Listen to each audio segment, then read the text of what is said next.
Want to know how we send stickers, GIFs, and emojis on Messenger? But no worries. In this video, I'm going to show you how you can do it easy in just a few steps. First things first, simply open up your Messenger application and also open up any chat. So we have also created a video on how to certainly open a specific person's chat, which is your friend or not, or just simply download Messenger application. So make sure to watch it.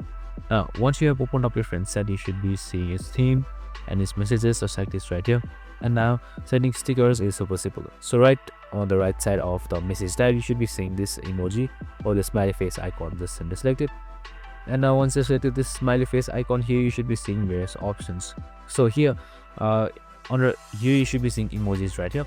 This is the recently used emojis, and right below it you should be seeing stickers, GIFs, and much more. You can also make a custom sticker and then also create some AI stickers right here. You can just simply scroll down and just simply tap to send it just like this, and that's it. Super simple and easy.